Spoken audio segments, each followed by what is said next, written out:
খাদে আপনারা শুধু একা পড়বেন তাহলে আমাদের এত মাথা ব্যথা থাকতো না। প্রেসিডেন্ট চুপ্পুকে দিয়ে, প্রেসিডেন্ট তো তাকে বলতে ইচ্ছা করে না, আপনারা তো যা খাদে পড়বেন বাংলাদেশের জনগণকে নিয়ে খাদে পড়তে চাইছেন আপনারা। আজকে যে সংকটগুলো নিয়ে আমাদেরকে খাবি খেতে হচ্ছে, জাতীয় নাগরিক কমিটির পর্যায় থেকে যেদিন আমরা আত্মপ্রকাশ করি, যে কথাটা আমরা বলেছিলাম যে একটা গণপরিষদ করেন, আজকে কিন্তু এই সমস্যাগুলো থাকতো না যদি আমরা সেই সময় এই গণপরিষদটা করতে পারতাম বা করতে দেওয়া হতো।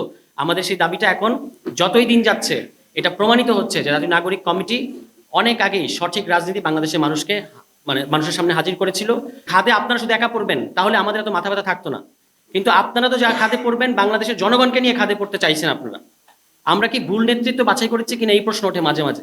প্রধান উপদেষ্টাকে আমরা ভালোবাসি, প্রধান উপদেষ্টাকে রেসপেক্ট করে সারা দেশের মানুষ, কিন্তু তিনি কেন এটা বুঝতে পারছেন না যে তাকে এই মানে আদেশটা জারি করতে হবে।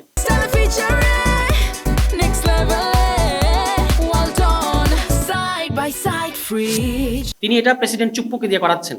প্রেসিডেন্ট চুপ্পুকে দিয়ে, প্রেসিডেন্ট তো তাকে বলতে ইচ্ছা করে না, এই চুপ্পুকে দিয়ে যদি, যিনি ফ্যাসিবাদের একটা অবশেষ হিসেবে রয়ে গেছেন, তাকে দিয়ে যদি আপনারা এই আদেশটা জারি করান তাহলে এটা হবে জুলাই সনদের কফিনে, মানে জুলাই সনদকে আপনারা প্রথমত কফিনে ঢোকাবেন এবং সেই কফিনের লাস্ট পেরেক হবে এই জিনিসটা, এবং তখন আমাদের জুলাই সনদের কুলখানি পড়া ছাড়া অন্য কোনো উপায় থাকবে না। ফলে এখনো সময় আছে, আপনাদের হুঁশে আসা উচিত প্রধান উপদেষ্টার এবং এই সরকারের, যে এই জুলাই সনদ বাস্তবায়নটা আপনাদের করতে হবে, আপনাদেরকে আদেশটা জারি করতে হবে, মানে এই প্রেসিডেন্ট না।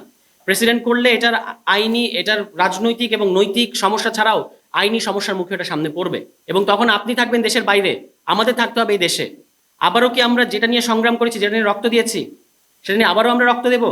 কমিশনের পক্ষে আমাদেরকে যখন অনুরোধ করা হয়েছে যে সাইন করেন, আপনারা সাইন করতে আসেন, আমরা বলেছি না আমরা সাইন করবো না আইনি ভিত্তিটা নিশ্চিত করার আগ পর্যন্ত, তখন তারা আমাদেরকে একটা বোঝানোর চেষ্টা করেছে এটাকে আপনারা ওয়েপনাইজ করবেন, মানে এটাকে আপনার হাতিয়ার বানাবেন, এটা নিয়ে আবার রাজনৈতিক সংগ্রাম করবেন। খুব মজার কথা, মানে আমরা যেটার জন্য রক্ত দিয়ে যে জুলাই সনদ বানাইছি, এই জুলাই সনদকে বাস্তবায়ন করার জন্য আবারও রক্ত দেওয়ার কথা ওনারা আমাদেরকে বলছেন। বারবার আমরা রক্ত দিতে চাই না। শেখ হাসিনার রায় হয়ে যাবে, আমরা বলেছি যে শেখ হাসিনা মানবতা বিরোধী অপরাধ করেছেন, তাকে দেশে এনে বিচারের আওতায় আনতে হবে, এটা এই সরকারের দায়িত্ব। এটা কোনোভাবে আপনি পরের সরকারের কাছে দিতে পারেন না। পরের সরকারে আদৌ বিচার করবে কিনা সে নিয়েও আমাদের সন্দেহ আছে।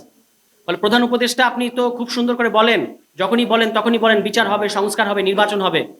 এখন বিচারটা করতে হবে, এটা এইটুকু আমরা আপনাদেরকে সাধুবাদ জানাই যে আপনারা শেখ হাসিনার বিচারটা অন্তত ত্বরান্বিত করেছেন, এবং এটাতে শেখ হাসিনা বা আওয়ামী লীগ যতই এই বিচারকে বানচাল করার চেষ্টা করুক, এটা বিচার বানচাল করার কোনোভাবেই তারা বিচার বানচাল করতে পারবে না। বাংলাদেশের জনগণ বিচার আদায় করে ছাড়বে। আলুর কেন ন্যায্য মূল্য হয় না? আমাদের নেতৃবৃন্দ বলেছেন এখানে যে সারের ডিলার কারা? সারের ডিলার কৃষক। তো সারের মানে সারটা কৃষক পান না। আমরা তো এলাকায় যাই, এটা পায় হচ্ছে বিভিন্ন রাজনৈতিক দলের নেতারা, বীজ তাদের কাছে নিয়ন্ত্রণে থাকে, সার তাদের নিয়ন্ত্রণে থাকে, মাঝখানে সরকারি দলের চাঁদাবাজ এবং মধ্যস্বত্ব ভোগী যারা আছে তারা আসলে কৃষকের এই যে আপনি ওখান থেকে 2 টাকা করে আলু বিক্রি করে দেন, ঢাকায় আমরা 50 টাকা করে আলু কিনি, মাঝখানে যে 48 টাকা কোথায় গেল? গেল হচ্ছে এই যে রাজনৈতিক দলের যারা মধ্যস্বত্ব ভোগী, যারা চাঁদাবাজ তাদের কাছে। ফলে গণভোট মানে হচ্ছে প্রত্যক্ষ গণতন্ত্র, গণভোট মানে হচ্ছে সরাসরি গণতন্ত্র, কৃষকের ক্ষমতায়ন। গণভোট মানে হচ্ছে কৃষকের ক্ষমতায়ন। দয়া করে গণভোট এবং কৃষককে মুখোমুখি দাঁড় করাবেন না। গণভোট আজকে সবচেয়ে বেশি দরকার কৃষকের, সবচেয়ে বেশি দরকার কৃষির। এই গণভোটের মধ্য দিয়ে আমরা হয়তো বাংলাদেশকে একেবারে 100% কৃষক বান্ধব বানাতে পারবো না, কিন্তু নিশ্চিতভাবে এই গণভোটের মধ্য দিয়ে কৃষকরা রাজনৈতিকভাবে আরেকটু অগ্রসর হবেন, কারণ তাদের পাশে জাতীয় নাগরিক পার্টির মতো উদীয়মান রাজনৈতিক দল আছে। তাদের অধিকার আদায়ের জন্য আমরা সংগ্রাম করব।